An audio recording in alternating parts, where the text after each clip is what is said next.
This is TWIS. This Week in Science, episode number 779, recorded on Wednesday, June 24th, 2020.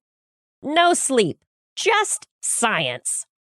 Hey there, I'm Dr. Kiki, and tonight we will fill your head with pipe cleaners, fashionable parasites, and nostrils. But first, thanks to the Burroughs Welcome Fund and our Patreon sponsors for their generous support of TWIS. You can become a part of the Patreon community at patreon.com/thisweekinscience. Disclaimer. The following program is brought to you courtesy of the people from the future, reminding you that what we do today affects the world that they will live in tomorrow. And people from the past, reminding you that the world you are living in now didn't just happen. It took hard work and investments in science. And also from the people of today, who are impatiently waiting for another episode of This Week in Science, coming up next. I've got the kind of mind that can't get enough. I want to learn everything. I want to fill it all up with new discoveries that happen every day of the week. There's only one place to go to find the knowledge I seek. I want to know what's happening. What's happening? What's happening this week in science? What's happening? What's happening? What's happening this week in science? Good science to Kiki and Blair. And a good science to you too, Justin, Blair, and everyone out there. Welcome to another episode of This Week in Science. We are back again to talk about science. And Justin and Blair are back. They're healthy. They don't have COVID that we know. I don't have No, COVID. I was never sick. You were just tired. I was just very tired. We missed you last week, but we had a wonderful, wonderful show with Erin McGee, the Afro Herper, on Twitter. She told us all about how to catch lizards. If you haven't listened to last week's episode yet, I highly recommend going back to catch that again. But this week, we have some good science ahead. I have stories about, what do I see? I've got COVID. No, I don't, but I have stories about it. Neandertal brains and nostrils. Yeah, what do you have, Justin? Let's see. What have I got? I have a virus that can be used potentially to fight bacteria that are caused by a virus, or at least secondary infections from COVID, potentially being treated by another virus. I have a fungus that may be used to clean pipes, and why Canada and Australia might be long-lost cousins. Interesting. We're going to They find both that out. talk funny. So, Okay. Yeah, they both do talk funny. It's English, but it's not quite right. They kind of speak it wrong, don't they? Different English. Yes. Okay, Blair, what's in the animal corner? I have ancient crocodiles. I have parasites. Not really. I brought stories about parasites. I have crappy fish eggs and underwater Wi-Fi. I'm just thinking about caviar that's gone bad when you say Yeah. crappy fish eggs. So, nope. What? I hope it's a better story than that. Oh, it's fascinating. Oh, good. All right, everyone. We are going to jump into the show now. But as we do, I need to remind you that if you have not yet subscribed to This Week in Science in the many ways that you can subscribe to us, you can subscribe to us. So you can find us on just about every podcast platform that's out there, YouTube and Facebook. Look for This Week in Science. You can also go to our website at twis.org. But now, it's time for our COVID update. Woohoo! It's still here. Even if you don't want it to be still Even here. if you want don't want it. You want to go have summer fun? Guess what? COVID still exists. It does. And I think that is a very important point to make, Blair, as we're, already past Memorial Day, as numbers are shooting upwards. all over the place. If you are one of the people in the world who likes all these nice COVID-19 statistical trackers, Stat News has a great new one that you might enjoy taking a peek at. In addition to their new tracker, it is pretty apparent that cases across the country and around the globe are increasing, right? If you weren't paying attention, the numbers are still going up. Case incidence is going up, but not just that case incidence. We know that over time, the number of cases is going to increase because it's additive. But it's the rate of increase that is what we're concerned about. That rate of increase is increasing. It took only 6 days to go from 8 to 9 million cases, whereas the previous million took 8 days to increase. And prior to that, it was 10 days for a million, and then 12 days. You get the picture. The rate of increase is increasing, which is not good news. This could be related to increased testing. So you also want to look at hospitalization and death rates for a better indicator. However, deaths trail new cases by quite a bit. And so what this means is that the death totals today are indicative of infections from weeks ago, and that we will see deaths increase over time from the new upticks that we're seeing in places like Texas, Arizona, and Florida at the moment, several weeks from now. So while we're looking at these at upticks that are occurring on various in various states around the nation, we also want to be concerned about the the other aspects of what's happening there and why these numbers are going up. There are numbers of the youth are the age distribution of cases is changing, so that the tests that are being done right now, I guess, are going to a larger number of younger people than older people. Couple questions. Is the death percentage still the same? Is it going down? Are we getting any better at keeping people from dying? The death percentage is staying fairly steady. It is starting to go up again. It was decreasing. We had hit a plateau of sorts, but it seems to be making a shift back upwards again. Anyway, what can we do about all of this? I mean, people are starting to go outside again. Summer's here, and a lot of people would like to socialize and do things. Things are opening back up, which means many people are returning to work. Restaurants are opening. How can we keep ourselves safe? The advice is still fairly, it's fairly unchanged at this point. Wear a mask, wash your hands, and physically distance. These are the things that we can do. If you cannot wear a mask, then physically distance yourself further. And as Blair and I were talking earlier before the show, don't shout at people. Try not to do things that would lead to increased vaporization of possible viral particles into the cloud of air around yourself. Shouting and singing. Singing is one of the worst ones. So yeah. No outdoor concerts. No outdoor concerts. With your buddy.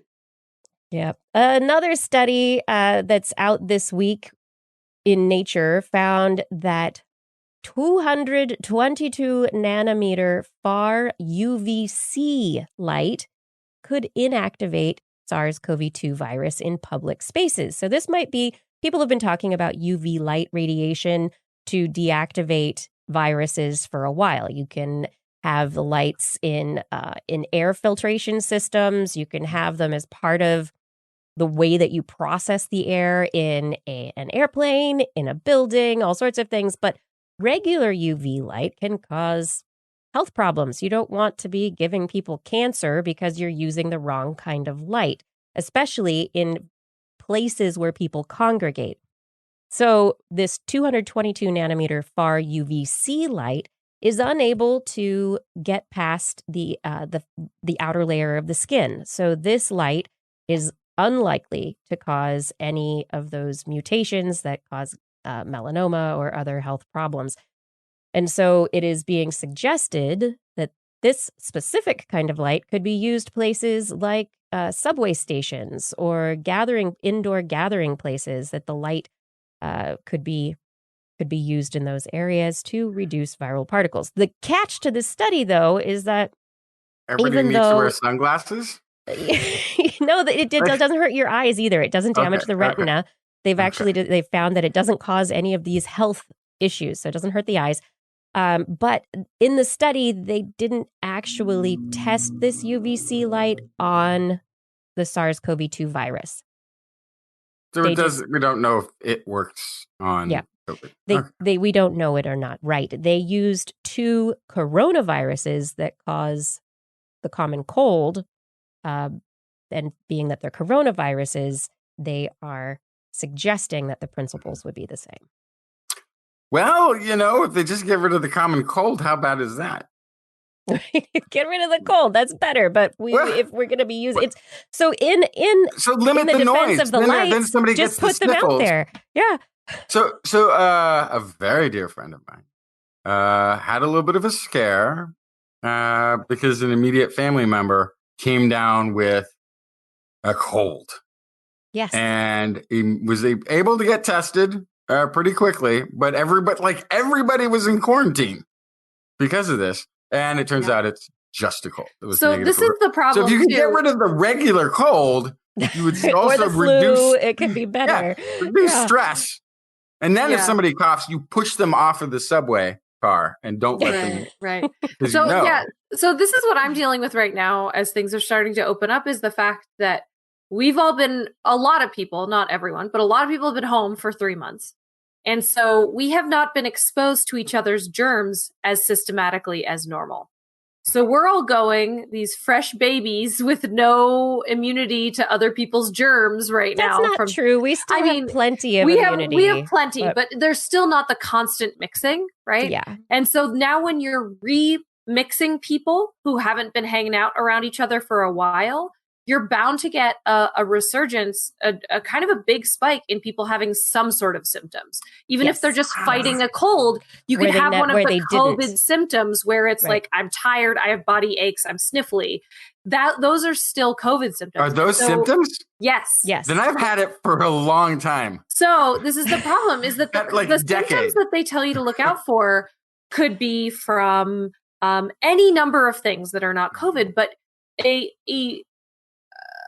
an excess of caution is good. It's good if you have a fever of any sort to stay or home. You have nausea to stay home. If you can get a test, get a test. Otherwise, wait till your fever breaks, wait 24 hours, go back, right? So even just by doing that, this is kind of the catch-22, is because we've been separated, I do feel like there's going to be a spike in people showing symptoms that are not coronavirus, but we have to be vigilant anyway. But if people are washing their hands, Blair, I still don't know that I agree. Which part? It's just there'll be being around each other again. There will be spreading of virus and of all kinds of viruses and bacteria that people have been harboring or carrying. I mean, there's still stuff around. So here's my anecdotal evidence here, is that every single summer, a terrible series of cold and flu goes through our summer camp community. And I am convinced it is because you have these different microcosms from different schools coming together where they have not been exposed previously to each other. Good. I like that idea. This is just that. You've been separated for 3 months, and now you're being exposed to other people and their germs. You know who I feel really sorry for? People who have allergies. Yes. They're getting shunned. Like, it was bad enough. That's me. Like, why are they, like, maybe they have a cold. Oh, it's just allergies. Yeah, I know. You say that, but how do I know? But now they're just absolutely shunned by society for sniffling and coughing because it's the pollen or the hay or whatever the thing is. And we'll talk about other symptoms that we could think that we could potentially track in a little bit on the show, but there's the other question of immunity, and we've brought it up again and again on the show. And I just wanted to talk for a second about a study published in Nature this week that the headlines and the way it's being talked about has people wondering whether or not we are going to be able to develop immunity. Because according to this study, they looked at asymptomatic and symptomatic COVID patients and looked at antibodies over time to see how they changed. First, they found that more asymptomatic than symptomatic patients had a reduction in protective antibodies in the weeks following their illness. But both groups did show a reduction to some degree, which has people questioning, if you're losing a lot of these antibodies, how long does the immunity last? Will a vaccine work? These are big questions. Is this going to be something that just keeps going around and around and around? And how are we going to deal with that if that happens? But I just want to put a little twist of reality on this in it with a few points that this study, the sample sizes were really small. They looked at 37 individuals in each group. It was limited because that was the number of asymptomatic COVID patients that they had available at the time. So they matched them with symptomatic COVID patients. Super small study. Second, the asymptomatic individuals showed the decrease at a much higher rate than the symptomatic individuals. It was like 60% of the asymptomatic individuals lost antibodies versus like 11.5% of symptomatic. So that has to do with maybe viral load or something. Or it's also could be if the body hasn't had the negative reaction to it, thus asymptomatic, why build a big defense against the thing that just kind of came and went? You didn't even the body didn't even react. Didn't do much. Yeah. And then the other aspect of the last aspect is that this study only followed people for 8 weeks. So we don't really know long-term what happens. They didn't look at memory T cells. They were just looking at antibodies. They didn't challenge the individuals with infection to see whether or not they got infected again after 3 months. You know, there's nothing, I mean, I don't think you can do that. It would be a pretty unethical study. But at the same time, there's a lot of questions. And so don't go jumping into fear at this point in time. We still don't know. Here's what I don't understand. Still know nothing. Here's what I don't understand. That's like Jon Snow. Yeah. This week in science, we still know nothing. Here's the thing I really don't understand. There are, from some accounts that were given on this show earlier, millions of people who've gotten this coronavirus. Yep. How do the 90-ish thousand in the last 3 days or something just in the States? Right. Yeah. Why is it that difficult to study these people? Why is it that difficult to get that larger sample size and have scientists, like a quick response team going around grabbing antibodies and saying, we'll check back with you in a month and see if because it hasn't been that long. So I mean, we're 6 months in officially. No, but that should be long enough because here's the thing. I get it. Oh, I've been sick, but but while I was sick, right as I was recovering, Kiki, you got it. Oh, Kiki, now I got to take care of you. While you get sick because it's probably my fault. And then, but I'm busy, so I have to pass off to Blair. She's going to take it, but then Blair gets it. And then a month later, I run into Blair because we're all family. And now, do I get it again? Because she has it? Like, that has had to have happened over and over and over and over again. How come nobody knows?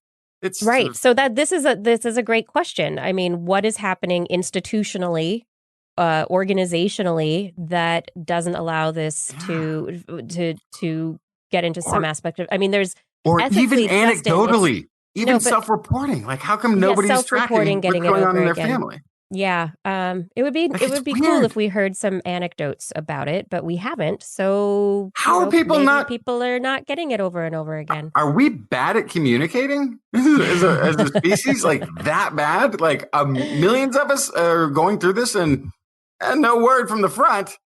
Yeah, but I think I think institutionally, you've got to have the money, you've got to have the time, you've got to have the manpower. You also have to have the ethical review. You also have to have the buy-in from the human subjects, signing the dotted line saying, yes, I'll be a part of your study. you have to have these individuals who are willing to potentially, talk to researchers as opposed to be completely anonymous when they go in for their tests and their test results. There's a lot, that has to do with medical data, privacy, and just basically being able to reach people and the people who are going and getting tested. So it's who knows? Maybe it is. There are millions of people around the world. Maybe a study like this is happening, and we just don't know about it because we're here in America. Where we're, I'm actually the. We got to redo it. We got to redo America. We got to start fresh. We got to redo everything. That's how those countries started, and that's how everybody who's moved here. That's how everybody who moved to this country did it. They all restarted their lives when they came here. The whole invention of this country was a restarting of society. We can keep doing it. We don't have to be like, we're stuck with. We're not. We can change everything and make it better. But it's just We haven't been around that long to be stuck in our ways. No, not at all. We can move on. Yeah, we can move on. And if this is causing you stress, maybe calm down a little bit, because Lancet report this week. Yeah, don't stress. Try to calm yourself down, relax. People were found who had higher cortisol levels, specifically above 744 nanomoles per milliliter of cortisol in their blood, who came in for COVID to the hospital, where that was more likely, or it was correlated with higher mortality. The higher your cortisol levels, the worse it will be for you. I gotta go. So everybody, calm down. No, this is terrible news. So what you do, Blair? What you do, Blair? I'm so stressed out about Blair, here's how you prepare yourself. What I need you to do is I need you to pour yourself a nice tall cocktail. And it's cigarette vaping, something that paralyzes the nerves a little bit. And just chill. Just chill that way. Chemically induced chilling. I can't do that all day. Yes, you can, actually. It's amazing. It's not that hard. Well, what's at issue here really is the concern about older individuals with comorbidities that could possibly have already led to an increased cortisol level that's chronic, even before they come into the hospital, that could exacerbate their cortisol response to COVID. If you're in the hospital, apparently. Because apparently COVID exasperates your cortisol response. Whee! That makes sense. You're stressed out because you think you're dying. Yeah. Get rid of the machine that goes breathe. Bing. Get rid of that one. Bing. The one that's constantly going bing when you're in there. It's like it's unnerving. Because then you're waiting. Like, is it going to do it again? Is it good that it does it, or does that mean I'm dying if it stops? And so you're just like waiting for the bing, and then okay, it's good, but still don't know. Doesn't stress exacerbate most medical issues? Yeah. So it's not. We all need to calm down. Stress and lack of sleep. Two top killers for people who have no other problems. Yeah, we need more sleep and more science. Yeah. Trouble sleeping, another COVID symptom. There you go. Well, something that we do have active control over, even though you might have sleeping problems. Okay, if you have a mask, whatever mask you have, N95 or other kind of mask, if you've been going, how do I clean this thing? What do I do with my filters? How do I take care of this? The Department of Homeland Security has you covered, and they have released a video, and they have a whole helpful page that tells us how to sanitize, sterilize our masks if we have an Instant Pot. We can use our Instant Pots as pressure cookers, which are also great for sterilization, and they have a technique that they've come up with that apparently does not damage the masks and can lead you to be able to reuse your masks multiple times instead of having to worry about how dirty they're becoming and throw them out. We don't want to get... But never use your Instant Pot to cook food in again. That's the other side of it. Maybe, you could clean it. I don't know. What is? Mm, I Also, trust the COVID Department chili. of That's Homeland delicious. Security. Trust the Department of Homeland Security's health advice. Yikes. Not so much. Oof. What if you Just don't have an saying. instant No, pot? what? Can I If you do don't something have else? I think there are other techniques that you can use. Yes, Okay. and their informational page goes into this to help you out. So we will be sharing Very that link in our show notes for those of you who are interested. This is This Week in Science. We're going to keep moving on in the show. But if you are interested in a TWIS shirt or a mug or a face mask, you can get yours at our Zazzle store. They're covered with Blair's art for the most part, which they look so cute. You can have a turtle or a hippo or, somebody on your mask, and it looks pretty great. We've had a lot of very wonderful comments from people who have already picked up their face masks from the TWIS Zazzle store. Ed Gorov, thank you for sharing. It's wonderful. The Bada pictures, shared too. also. Yes, we had Mhm. some wonderful sharings of masks. It was so great. But yes, they are available in our Zazzle store. TWIS logos, Blair art, where you can get them. So go to twis.org, click on the Zazzle link, and browse the store. Justin, what do you have? So there's a review published in the journal Phage, Therapy, Applications, and Research. And they've got two strategies proposed where bacteriophages could be used to treat the bacterial infections in patients who with COVID-19. Of course, COVID-19 is a virus, but there's secondary infections that seem to be pretty common of bacteria that are resulting from this infection. Whether the mechanism of that, I'm not really sure, but it seems to be making it easier for these bacteria to take advantage of the system once someone has COVID. This is Dr. Marcin Wojciechowski and Nice try. Marisa Skłodowska. Okay, so anyway, they're research fellows at the School of Biosciences, University of Birmingham. And now a researcher at the Cancer Registry at Norway, the author of the study. He's saying by introducing bacteriophages, it may be possible to buy precious time for patients' immune systems.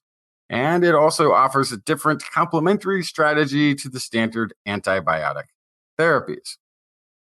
So it's really sort of a, fighting fire with fire comes to mind as a sort of scenario, but one of the best possible treatments for fighting these bacteria might be this other virus. What's also sort of interesting is that's one of the strategies, is just sort of creating this beneficial virus to enter into the system. The other thing that they've been looking at is trying to see if you could get another virus to, perhaps with a little bit of alteration, produce the antibodies. So you're talking about maybe the antibodies don't last how long? Maybe we're still looking into it, but maybe they don't last long enough to produce a longer term immunity. But you may be able to develop a harmless virus that's producing those same antibodies. And then, you take your morning probiotic vitamin with your helpful anti-COVID virus included.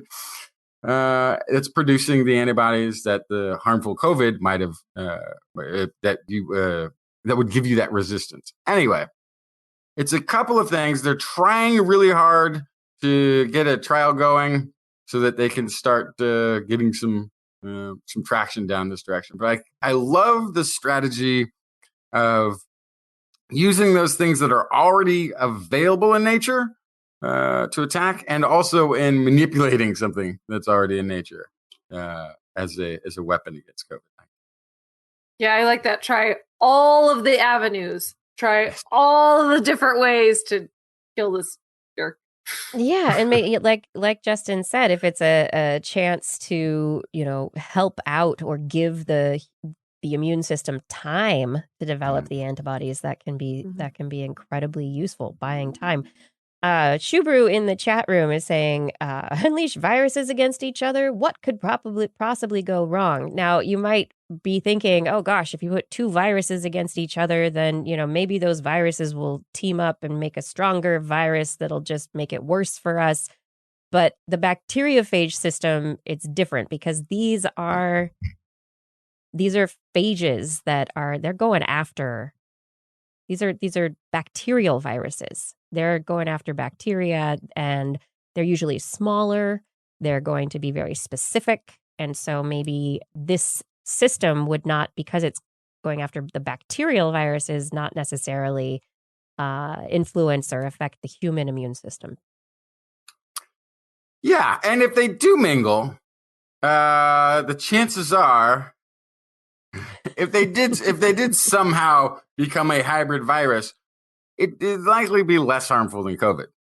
That's the in between those two would be, if that's what you're worrying about. But thankfully, that's not quite how viruses work. Well, but I should note too that the artificial virus that they're proposing is actually tricking the body into producing the antibodies that would make them resistant to COVID. It's not that the fake virus is producing the antibodies. I think I may have misrepresented that slightly, but it tricks the body into making the same type of antibodies that it would make in resistance to the COVID. Tricky. It's a very tricky situation, but if they can pull it off, yeah, maybe humans can find a way. Humans always find a way, or at least we have for 200,000 years. Very short time. Very short time. In history. We're the blink of an eye. Blink of an eye. Oh, I blinked. Do you know what time it is? What time is it? I think it's time for Blair's Animal Corner. With Blair? Yeah. She loves our creature, great and small. Biped, millipede, no pet at all. You wanna hear about animals? She's your girl. Except for giant pandas and squirrels. There's Animal Corner. What you got, Blair? Oh my goodness. I have quite the find. This is a story about some fossils of ancient crocodiles. This is an international research team, and they found some interesting footprints. And at first they thought that they were pterosaur footprints, a giant bipedal pterosaur walking on a mudflat. These footprints were around 24 centimeters long, so that made them think that the legs of these buddies were on the same height as human adult legs. So now picture a pterosaur. Now picture that pterosaur with human legs. No. And then feet that are close to a foot long. And that also these footprints, it was interesting, they just had footprints, they had no handprints. Now you might first ask, oh, well, maybe they just put their hind foot over the front foot footprints. That happens sometimes. Animals kind of reduce the number of tracks that they leave. Well, the impressions made by that are very different from impressions of just a hind foot. So that's not what this was, they don't think. And it also wasn't due to poor preservation that they only saw the hind feet, because these fossils were so good, they could see toe pads, they could see scales. They were pristine. So they're confident only hind legs. Okay. They're between 110 and 120 million years old. And now they think it was crocodiles. What? Bipedal. What? Crocodile. No. Yes, with human legs. So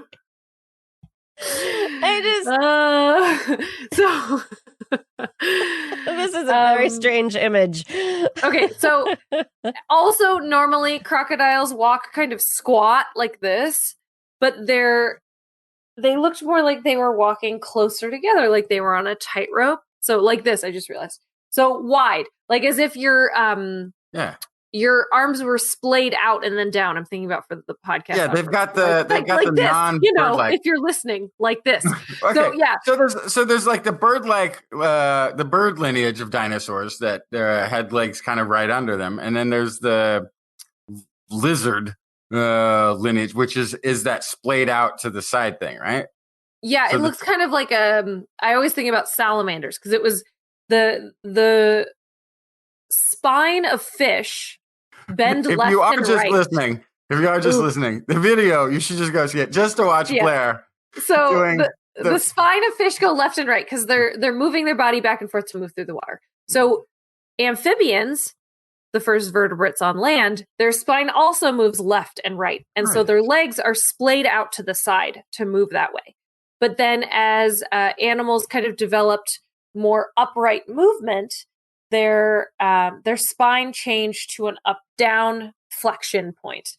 So that's how we walk, up, down, as we swing our feet. So this is something that you can see throughout evolution that really helps you see how animals moved based on how their spine is moving and where the feet fall.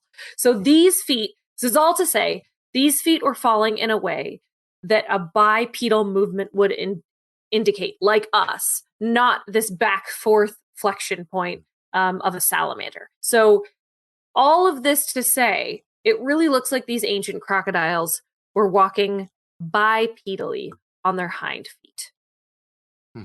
So all that to say, how it happened? Did they start, they started quadrupedal, went bipedal, went back quadrupedal?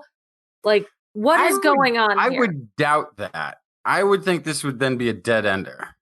Yeah, that would make sense. Yeah. Yeah. But why didn't it work? What about it didn't work? Well, this was also a late bloomer in a way because a lot of dinosaurs went bipedal.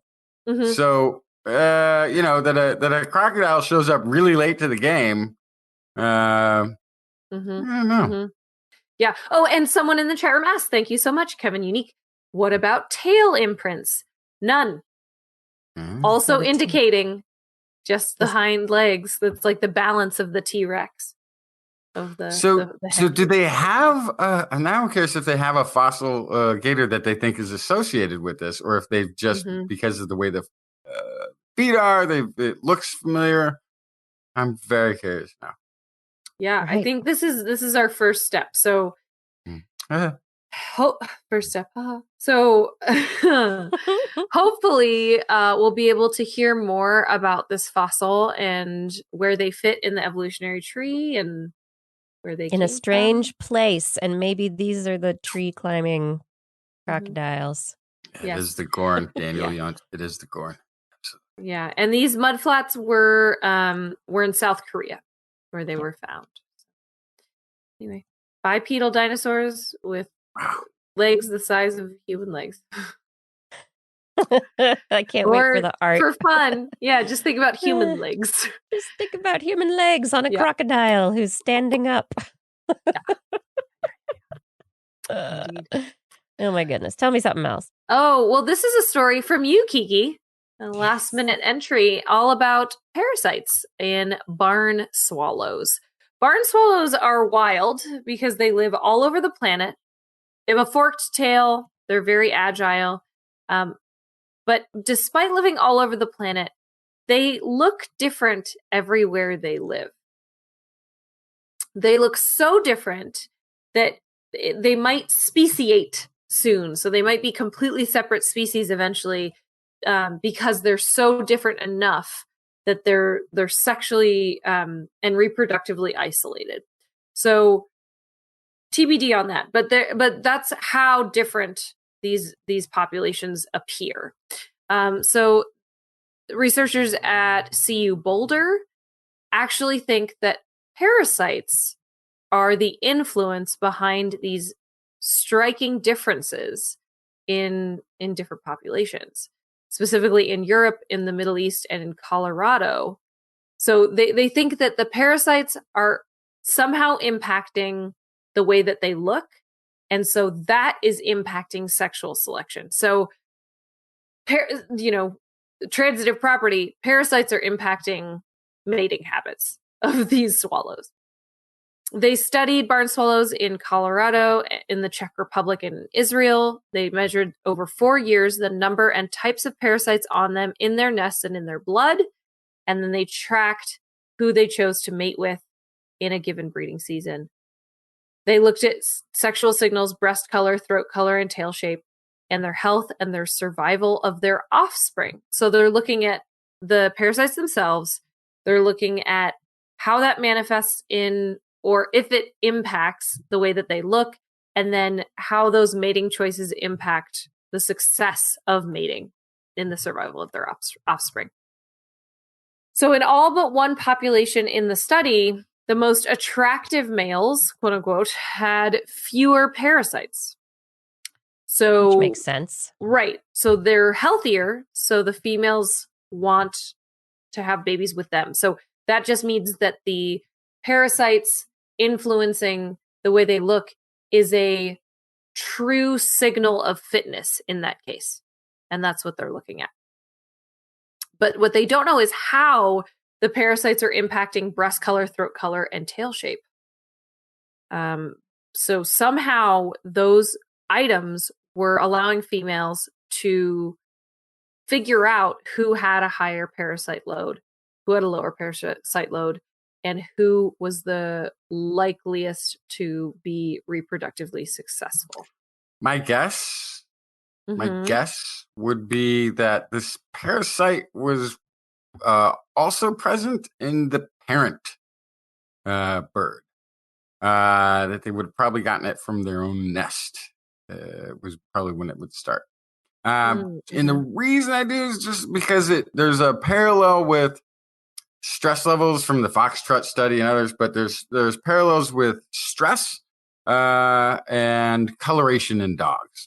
If the mother is stressed, the coloration and different, you'll see these differences in the offspring. And so if the mother bird is got this the parasitic load and is being stressed out at the time that I guess they deliver the egg. It could affect the next generation. Yeah. So I think there's a couple different ways you can look at this. You can think that it has to do with stress and hormones. It could also be a genetic linked trait.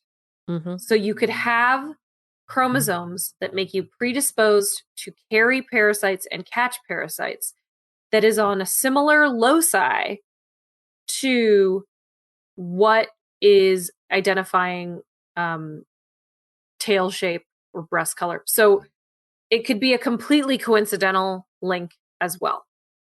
And then there's the healthier males had the lower parasite loads, which means that their genes related to feather color, to tail length, to all of these mating traits, help keep them healthier. They're linked to something related to their immune system. Right. So somehow. then you could have the trait itself be the driver in that case. Absolutely. Yeah. So that would also then mean just that they started picking those longer tails and that breast coloration because those are the mates that tended not to have parasites.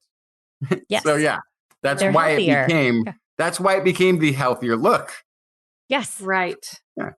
So there's a whole mess of possible connections and how this is all related, but it's a very interesting start to look at all this. So the next step is to try to answer the big question: why are local parasites and certain sex traits linked? Which is exactly what we were just talking about. So that's their next step: is how are these things related? Why are they related? And where does the mate choice come from in the equation? Yeah. And I think though, I mean, it's such an interesting thing. You've got these populations, they look different and they harbor different parasites. Mm-hmm. Like they're like the healthy ones in this place don't have mites. The healthy ones in this place don't have malaria. The healthy ones in this place don't have whatever it is, they could catch fewer colds. Right. And I mean, that's not that different from a species close to the equator having thinner fur because it's better for survival. And that's selected. So it's just like any other potentially sexually selected trait where survival is key. Survival of the offspring. Yes, exactly. Yeah. It's all about where your DNA is going. Absolutely.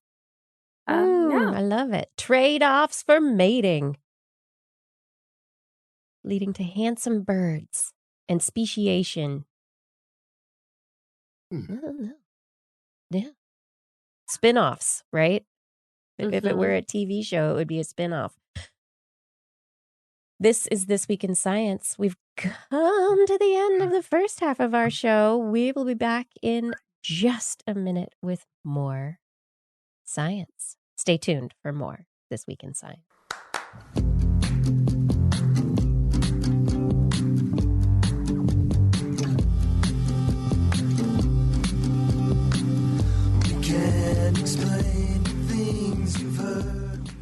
Thank you for listening to TWIS. You are the reason that we are able to do what we do every single week. We love coming here to talk about science and to share it with you and to get into conversations with those of you who are here watching us live. Thank you for doing that. We love to bring you up-to-date and down-to-earth views on science, new discoveries, and with your help, we can do even more. Together, we can bring a sane perspective to a world that is full of misinformation. Boy, is it ever these days. Head over to TWIS.org right now. Click on the Patreon link and choose your level of support. Be a part of bringing sanity and science to more people.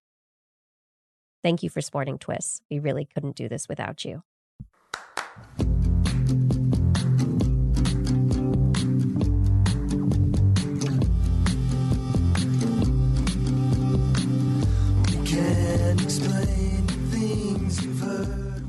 And we're back. You're listening to This Week in Science.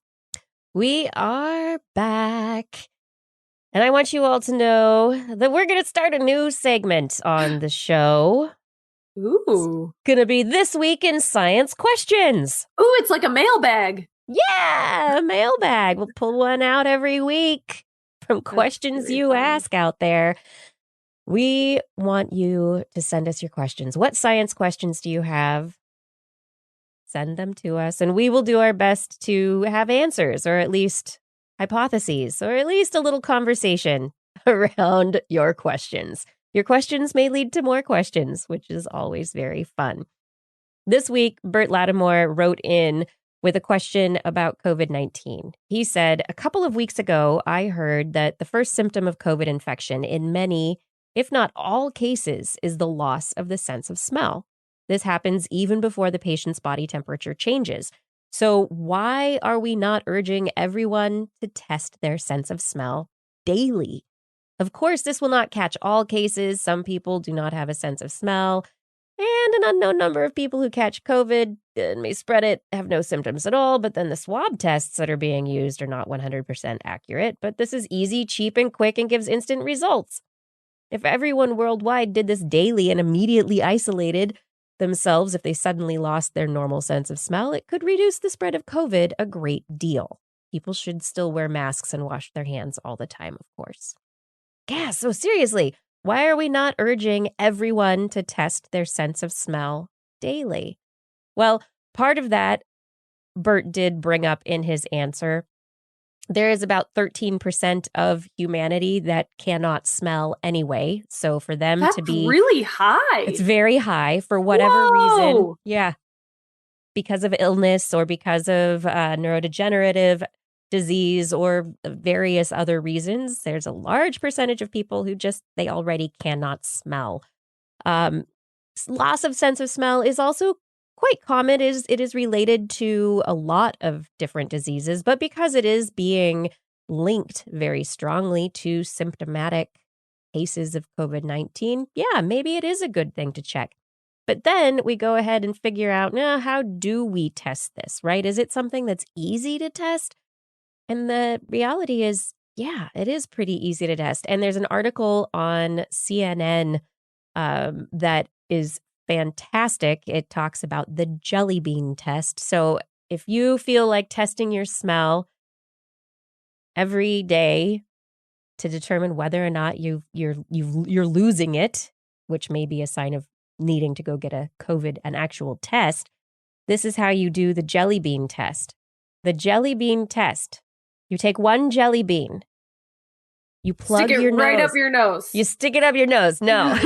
You plug your nose with your fingers so that you can't smell anything anymore.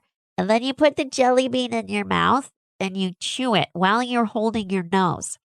And then you try and taste the jelly bean, but you can't taste all the things of the jelly bean because your olfaction is important. So to test the scent part of it, you take your fingers off of your nose, and if you've chewed it all up, the volatile components of the jelly bean will allow you to determine the scent of the jelly bean. So, number one, you get to eat a jelly bean every day, and number two, it'll tell you whether or not you're losing your sense of smell. You can use all sorts of things, but one of the reasons you shouldn't use really strong smelling things like bleach or other caustic scents is that they actually stimulate the trigeminal nerve, which is a different stimulatory pathway. So you're not actually smelling these things. You are sensing them through a pain pathway. What? Yeah. Hold on. Throw everything else out. We need to talk about this. What? Yeah, isn't that cool? Yes. So a lot of things actually can affect your sense of smell through the trigeminal nerve. What the? Yeah. Okay, But it's not. So the It's jelly bean test. It's But an irritant.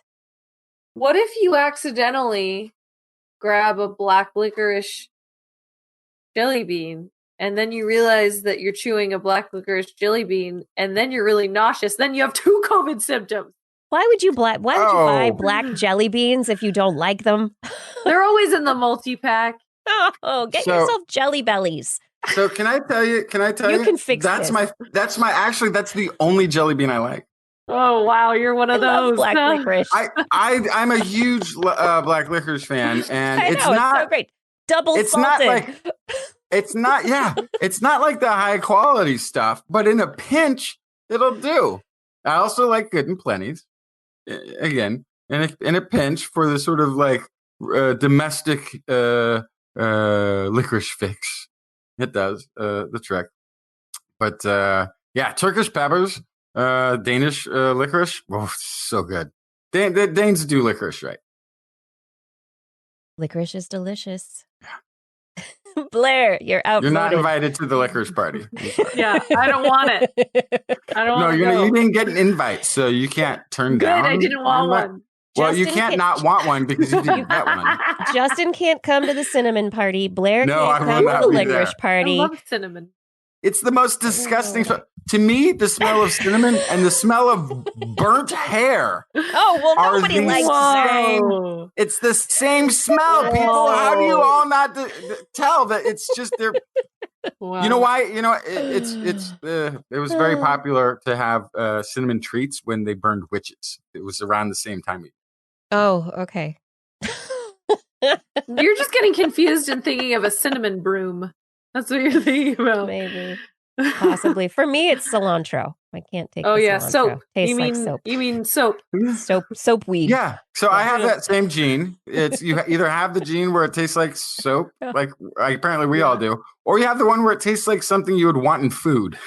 Yeah. But it's a very big and it's funny you brought that up because I had a lunch prepared at work today.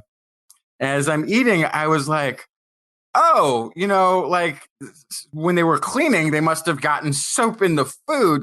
And then I saw the cilantro. I was like, oh, okay. That's all it is. It's cilantro. That's all it is. But it hit me immediately like, oh no, like that we're cleaning the counter and got soap into the, and then okay, no, it's just they put cilantro. Yep. Oh.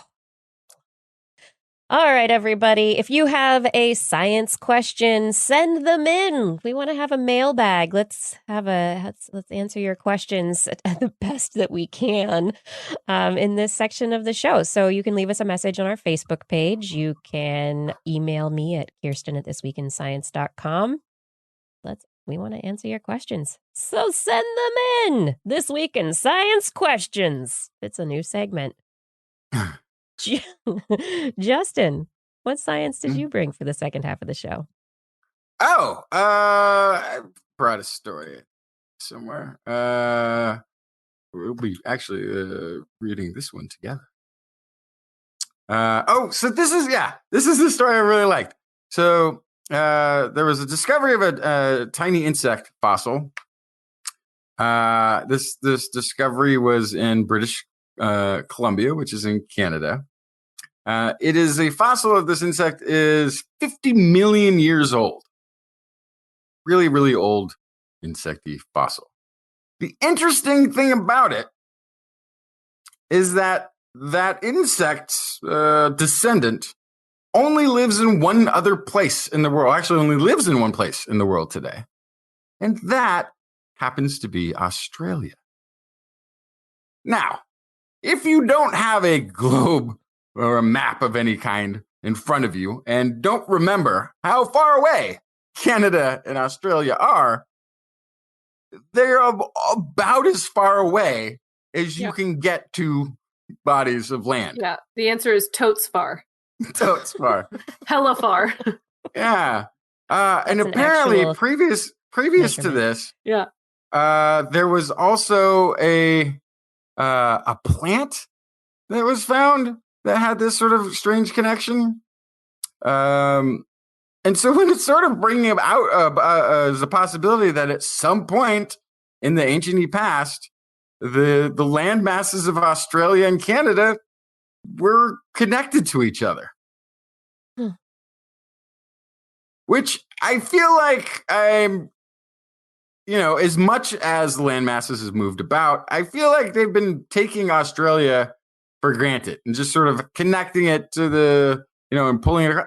I don't know. Now I need to go and have the plate tectonics looked into on this and see if I'm looking at pictures of Pangea.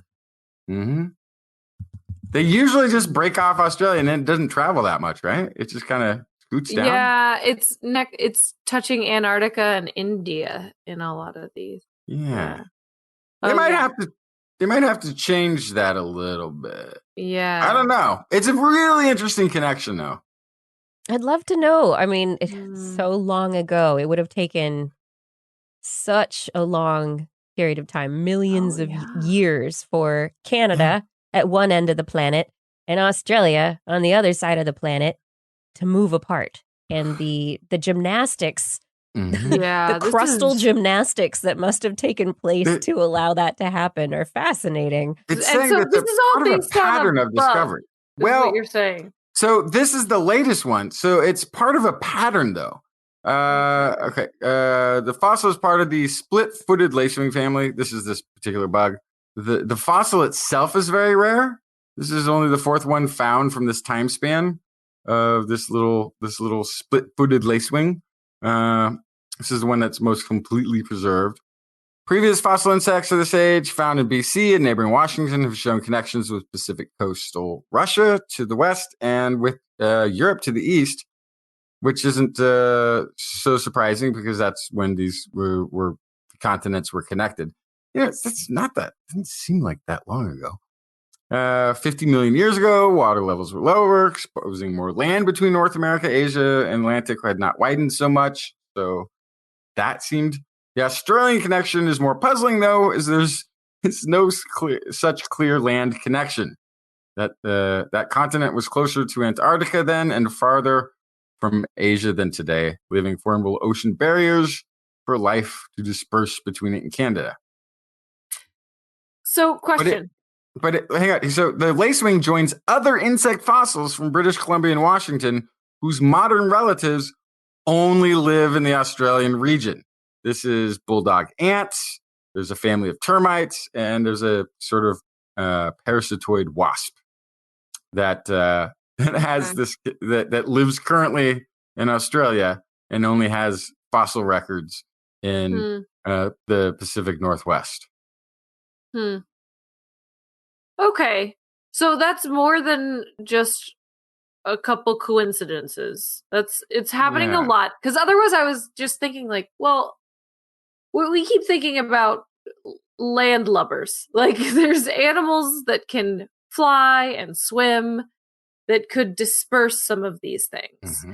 But I guess for it to only show up in these two places and just those two places and in multiple cases sounds pretty good.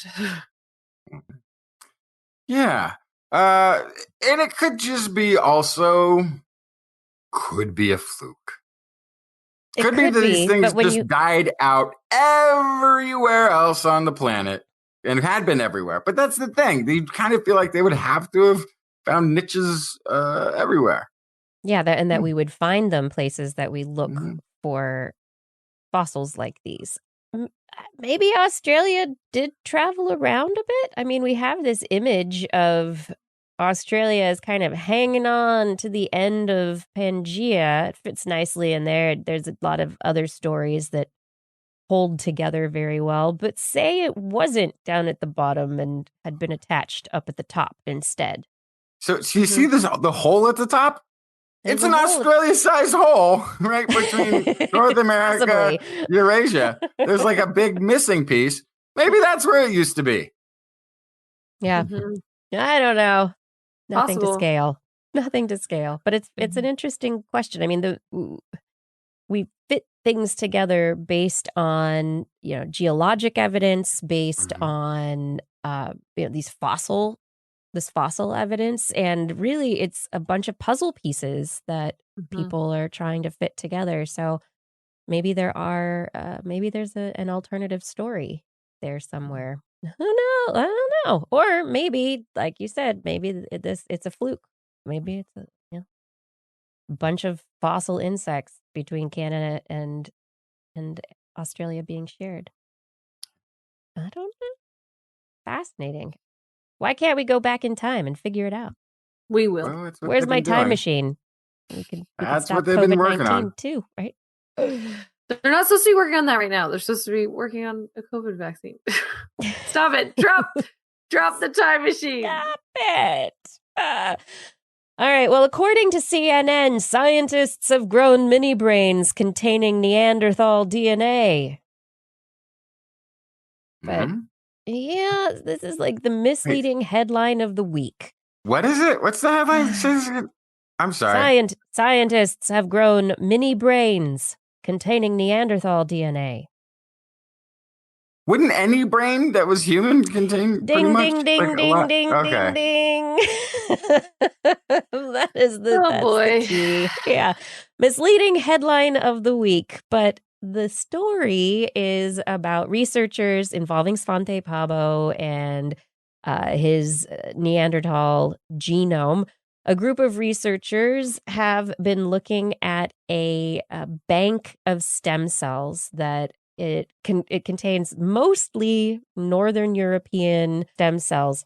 HIPSI, Human-Induced Pluripotent Stem Cell Initiative. It's a biobank of stem cells, but the biobank contains hundreds of stem cells from individuals. The researchers got in there and looked at the genes, analyzed the genes for the Neanderthal genes that matched from Svante Pääbo's Neanderthal genome, with the idea that if the majority of these people are from Northern European heritage, they've got 2 to 4% Neanderthal DNA within their genomes to begin with. Suddenly you look at 200 individuals, you are potentially looking at 20% of the Neanderthal genome spread out, different genes being in different genomes of individuals.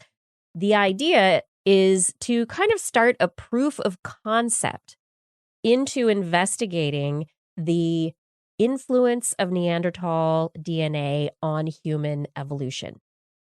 And so what they looked at specifically is they took these stem cells from HipSci, their biobank, and used some of them to grow them into little brain organoids, which we can do. Lots of little brain organoids are being grown in labs all over the place from these pluripotent stem cells.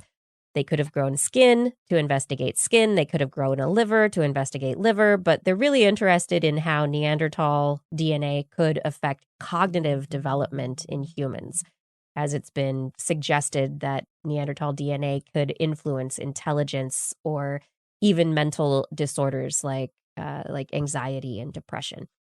And the idea is that you can look at these brain organoids and then use things like CRISPR-Cas9 to insert Neanderthal DNA that is missing from certain parts of the genome into these human genomes and see how they affect the growth and development of the brain organoids.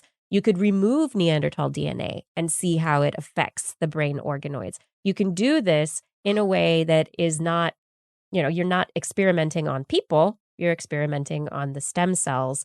And so it can potentially give us some really interesting answers into what mixing up with Neanderthals really did for us. That's kind of cool. Yeah.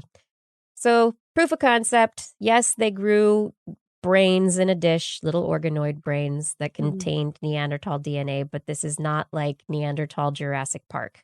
They're not trying to make Neanderthal brains. What would you do with it after you had it, is my question. Just the brain? Yeah. Poke it with a stick? I don't know. Yikes. I don't know. Justin, what do you have? What else do you have? I have slimy layers of bacteria. Ew. Yeah. So biofilms are kind of tough to get rid of. This is large colonies of bacteria that have sort of started working together. They tend to create chemicals, sometimes toxins, that a individual bacteria would not. And they can show up in places that are sometimes not really helpful. So industrial equipment, hospital equipment, this sort of thing. There are certainly cleaners that we've created, petrochemicals, different ways that we can use caustics or acids to sort of combat these things. But those aren't always also things that we want to be interacting with places that we're making our food or in a hospital setting. A study published this month in peer-reviewed journal Langmuir, researchers from the University of Tsukuba have found a new anti-biofilm agent using cleaning agents derived from microbes themselves. They used a fungi to create this. So it's what's called a sophorolipids, which I think is basically kind of a surfactant. It's like soap. You can sort of think of it. Soap derived. It's naturally created by, and then they're utilizing it to make large amounts of this to tackle the biofilm. Now, what's interesting about the particular one that they're using is that it was thought to have antimicrobial abilities in the past, which is also part of why they decided to use this, because maybe you put this in and it would kill the bacteria. What they found is that it doesn't actually seem to kill the bacteria in the biofilm. What it does is it gets in between. It sort of works like a soap. It makes it so that it can no longer bind to the walls of the piping or the tubing or whatever it is that it's attached to, and so then is able to be pushed out, which makes this a very high potential, because also it's saying that this is completely harmless to humans. The sophorolipids. There's no so another new approach to tackling bacterial problems with a fungus. And That's when like, it's yeah. yeah, Let's get when nature to do the work for us. yes, yes. But especially because in the hospital settings, you get things that are resistant to being killed by things. Mhm. This approach is kind of fun because instead of killing anything, it's just going to make it slick. It's just going to ice the walkway for the biofilm. Just like lining the floor with banana peels. Yeah, it's just going to throw down a bunch of banana peels and just make it slough away. It's interesting. That's like the different instead of making it spiky, because I think that's one of the other approaches is they're creating surfaces that have lots of little tiny needles that would poke into bacteria and burst them and kill them and keep them from doing that. So it's either super slick so they can't attach, or super spiky so they can't attach. Yeah, it's a weird arms race that we're engaged in, but. But yeah, we're gonna win. Absolutely. Are we? Are we? I mean, bacteria have been around for millions of years, whereas humans, like we said before, 200,000, right? I don't know. I mean, you have a lot of faith in our abilities. Well, when I say win, I mean make peace. Okay. That's what winning is. I don't know what you were thinking, total annihilation. I don't know. But my version of winning was create a peaceful resolution where we can both live out our lives without interfering with each other. And yes, of course, without the bacteria, we would all die immediately. Yeah, okay. I just imagine a fungal future where the earth is basically dominated by fungi. Fungus earth. Someday that will happen. Yes. It's going to happen. Someday. Slime molds. What I think. Because they're smart. Yes. So smart. They have memory. Yeah. So have you ever done kind of like a slime mold, I guess, closed your eyes and smelled something and let your nose lead you to the source of the scent? No. Have you ever? I would not get anywhere with that. Right. We talk about dogs and their amazing sense of smell. Cats even have better senses of smell than we do. We talk about butterflies and moths that are able to use chemosensation, picking up odorant molecules wafted on the breeze to to their source. And we kind of downplay our sense of smell as humans a lot. Ours is not as good as other animals. We think it's not as good, but the interesting thing here is some researchers decided to check into this a little bit and say, okay, can our nose do things that other animals' noses can do? Can our noses, because of our separated nostrils, actually give us directional information based on odor? And the answer is yes, but we don't realize it.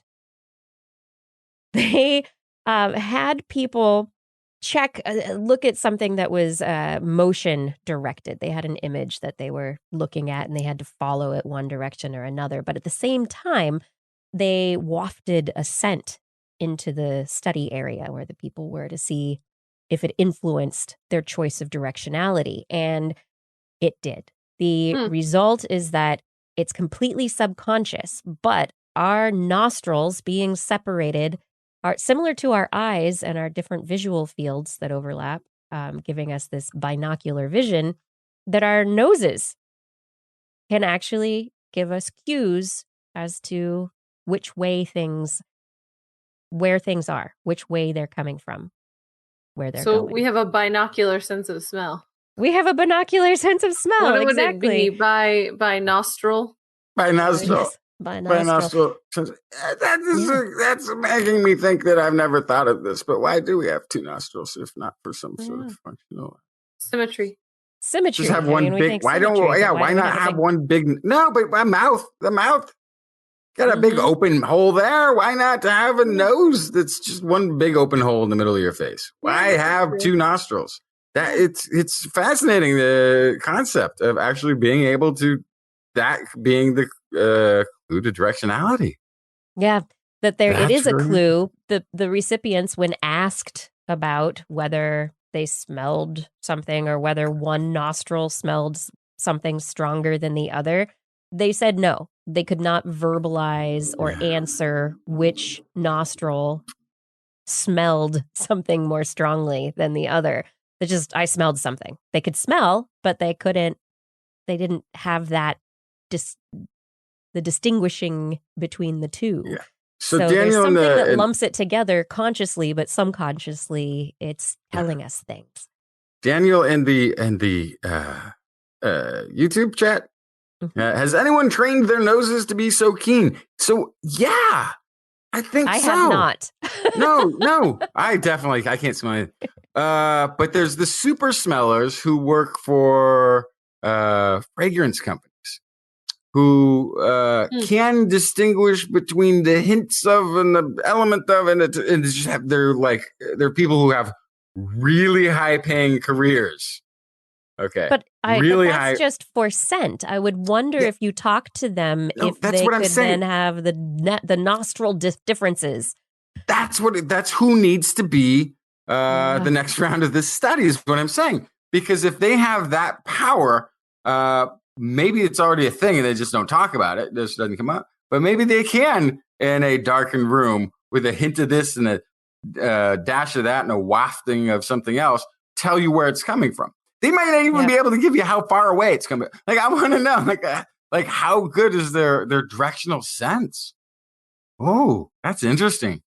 Yeah, very interesting. You know what? The when word you think comes up a about lot. it, though, have you ever had the instance where like one nostril you can, like right now, if I inhale, my right nostril is taking more of the air in, but Yeah, you can always 100% of the time. That is and my face. but they switch.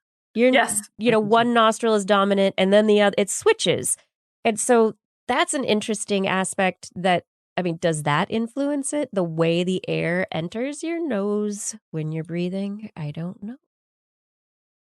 This is something I don't knows. Well, but isn't part of that has to do with the fact that we've sexually selected for very small noses, which is like not actually very good evolutionarily for us. Is that true? I think that is true. Have you not met my Italian ancestors? Right. No, but they got schnauzes. Apparently, in some cultures, it's a thing to look for.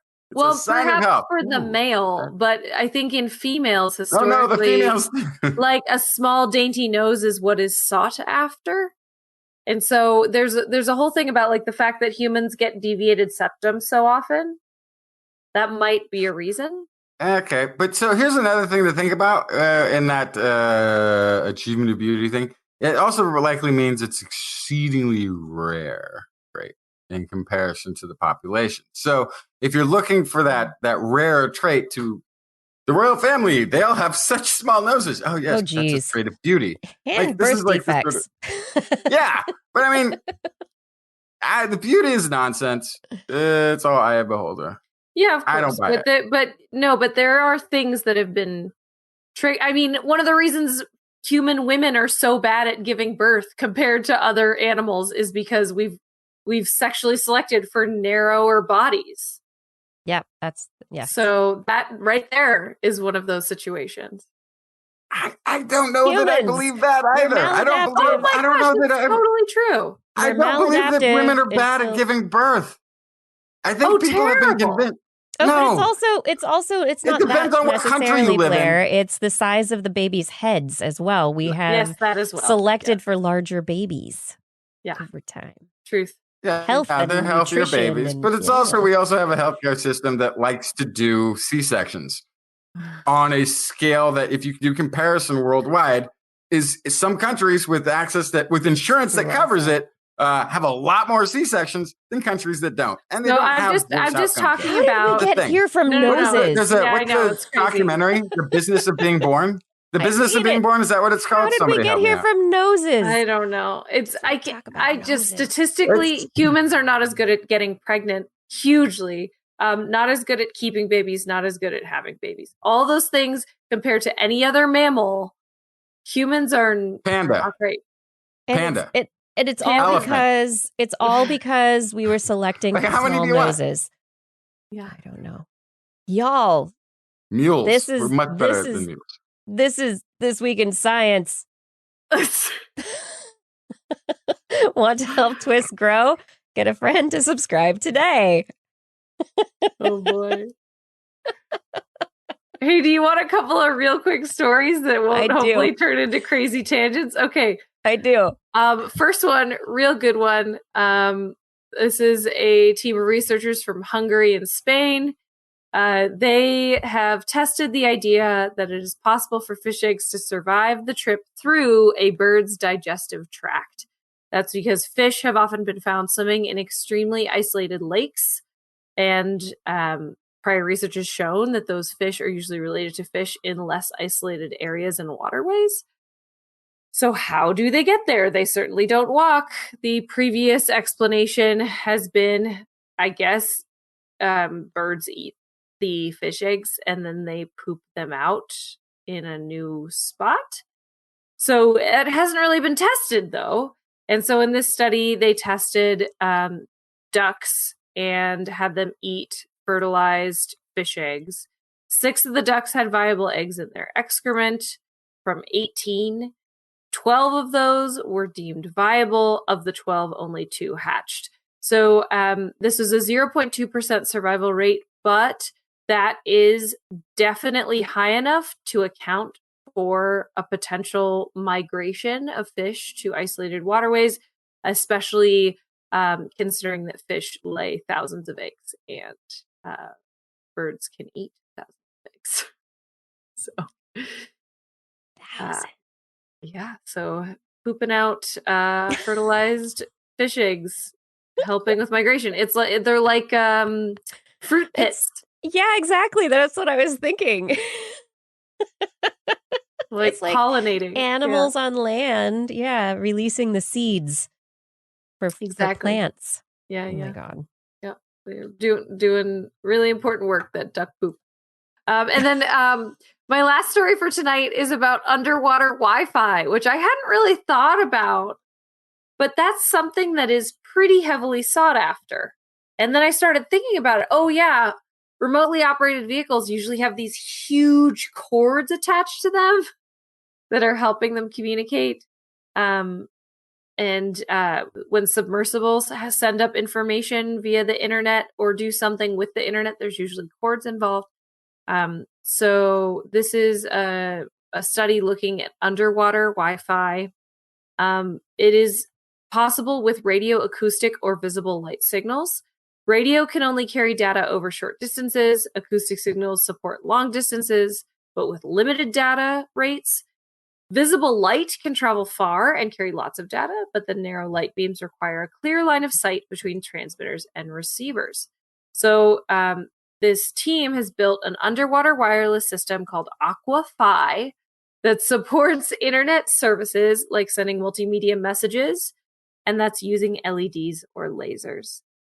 So it is a low energy option for short distance communication. That's the LEDs, but lasers can go a little further, but need more power. They basically it's 2 computers at either end. So the first computer converts photos and videos into ones and zeros, as you do. Those are translated into light beams. They turn on and off at high speed, so it's almost like Morse code. The light detector senses the variation at the other end, turns it back into ones and zeros, and then converts that back into the original footage. And so they had a maximum data transfer speed of 2.1 megabytes per second and an average delay of 1 millisecond for a round trip. That is pretty fast. So this could change the way that remotely operated vehicles work. Scuba divers could send wireless information. There's a lot of opportunities here for marine biology studies, and probably definitely beyond. I'm sure we'll find other ways to use this, but at least at first, it sounds very good for research. It sounds amazing for research. I'm just thinking about, just all the tethers and cables and things that are involved in undersea research right now. And this could make it so much better. How awesome. Very cool. Yeah. Faster, better, More science. No, and you can watch Netflix on your phone while you scuba dive. Who doesn't want to do Because, that? oh my God. No. Ruined. Oh, come on. Why do I need to be looking at the coral at the bottom of the ocean while I'm scuba diving? I could just be watching, Planet Earth on Netflix. Yeah, I need to hear David Attenborough's take on this while I'm down here. I hope there's more to it than that. This week, there's a big old imbalanced merger that people are talking about in space. In space. LIGO has detected another black hole merger. However, this time it's fairly obvious from these ripples, once again, very, very tiny ripples that are about 1/1000th the size of a proton, which is ridiculously small, and I can't even begin to wrap my head around how small that is.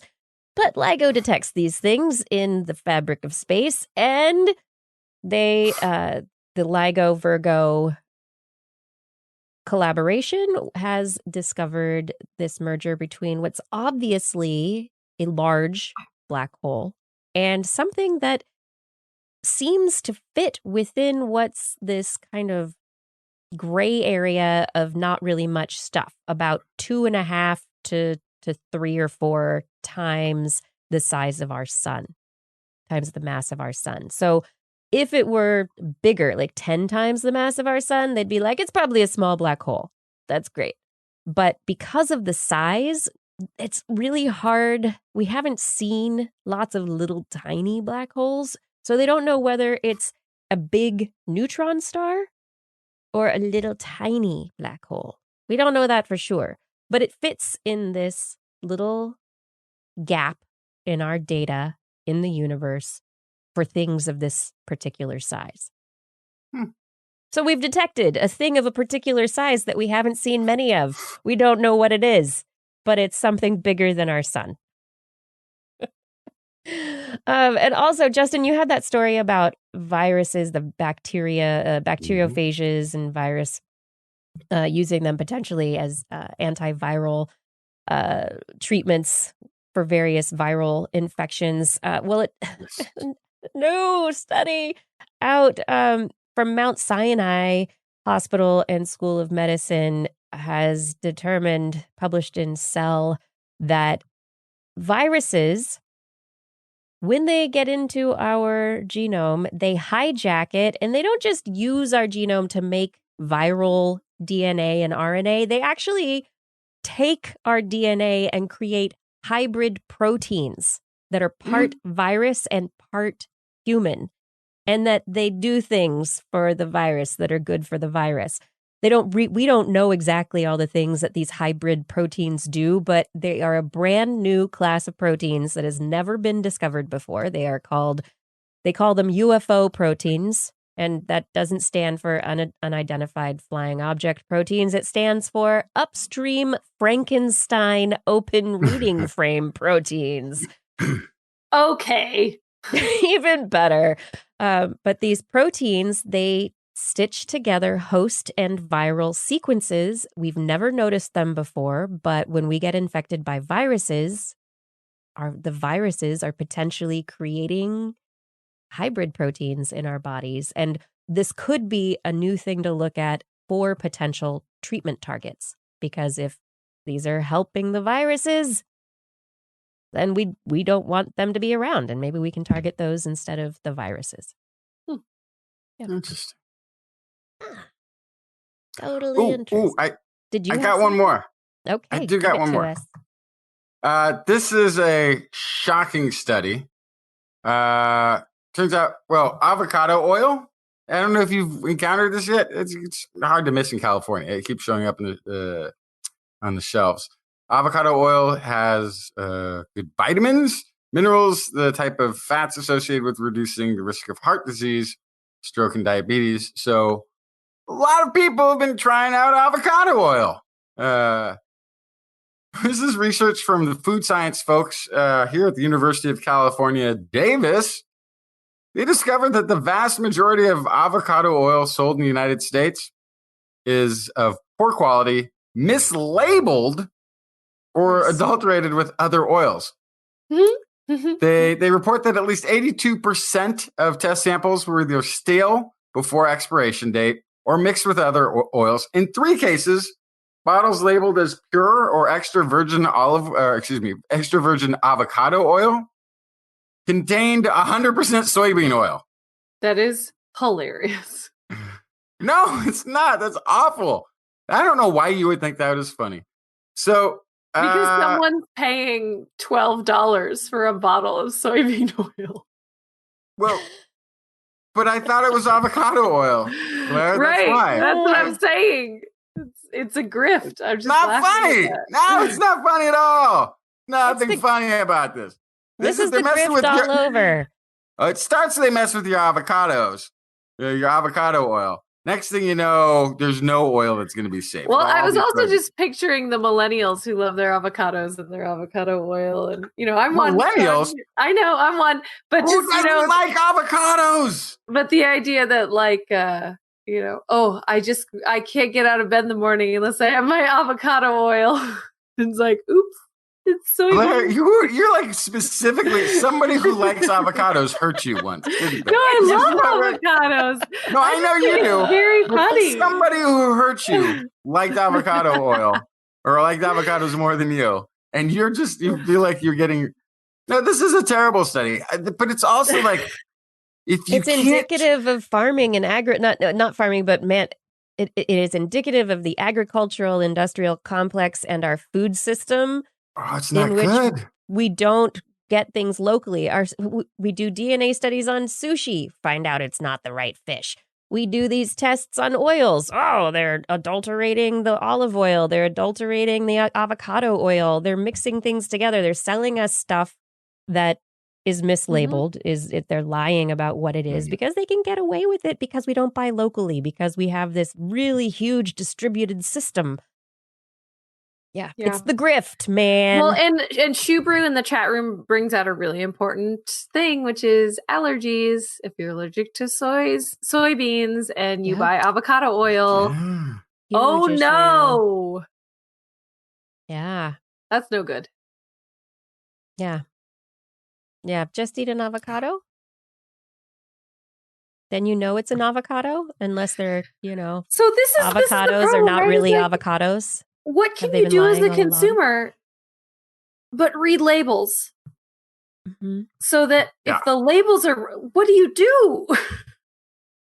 You have to go to the avocado. You have to go to the avocado oil plant where they are pressing the avocados and taking the oil from the avocados.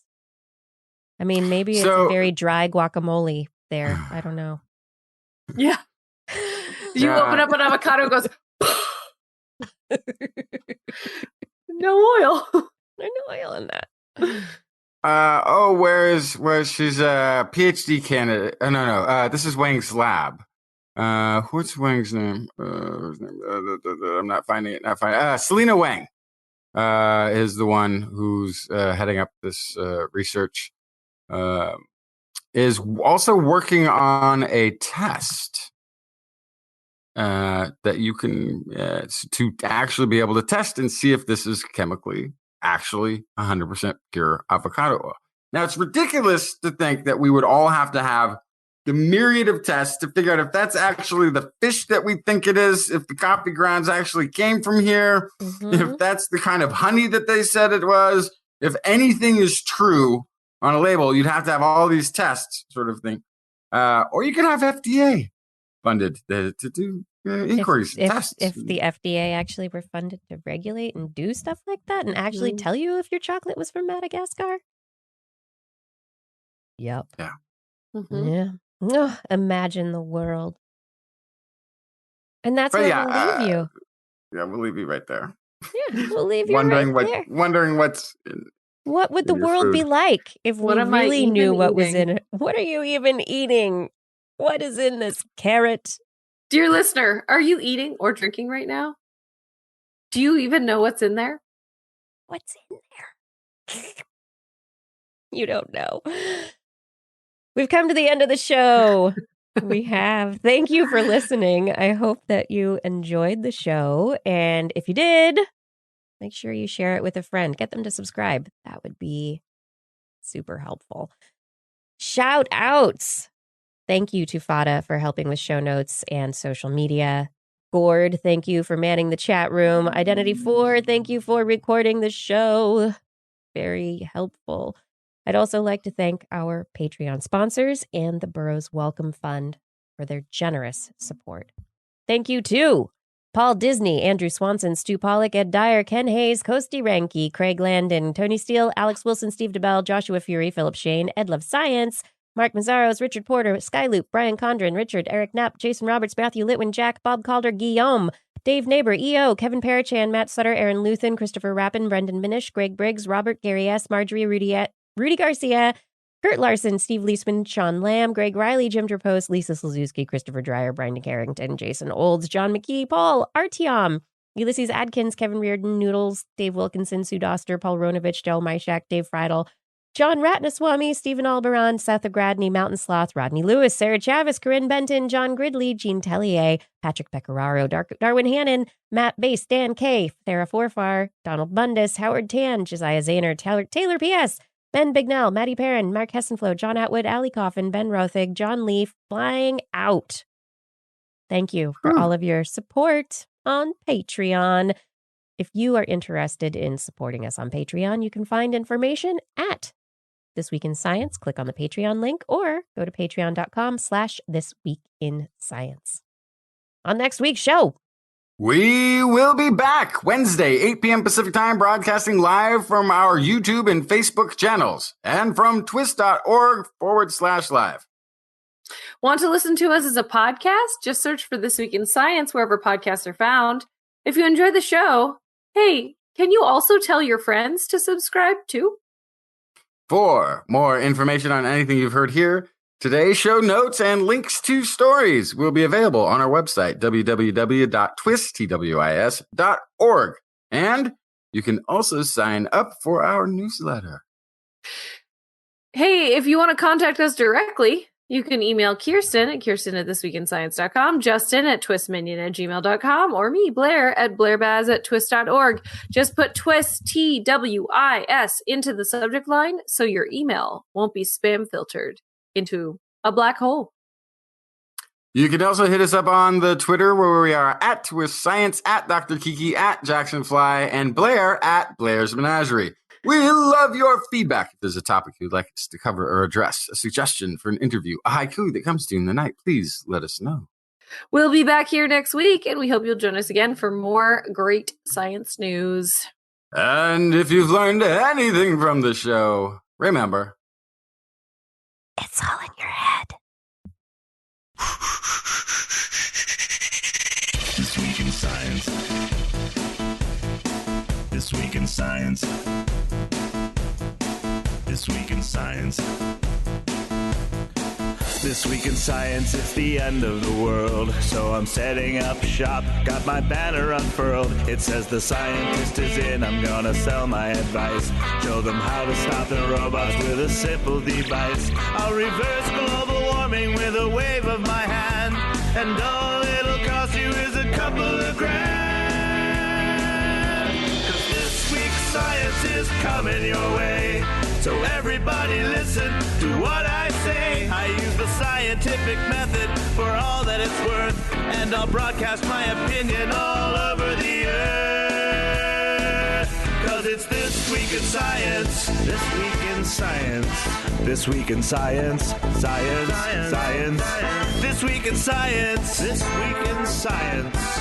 This Week in Science. Science. Science. Science. Science. I've got one disclaimer and it shouldn't be news. That what I say may not represent your views, but I've done the calculations and I've got a plan. If you listen to the science, you may just yet understand that we're not trying to threaten your philosophy. We're just trying to save the world from jeopardy. Jeopardy. Jeopardy. And This Week in Science is coming your way. So everybody listen to everything we say. And if you use our method instead of rolling a die, we may rid the world of toxoplasma. Got the eye. 'cause it's This Week in Science. This Week in Science. This Week in Science. Science. Science. Science. Science. This Week in Science. This Week in Science. This Week in Science. Science. Science. Science. Science.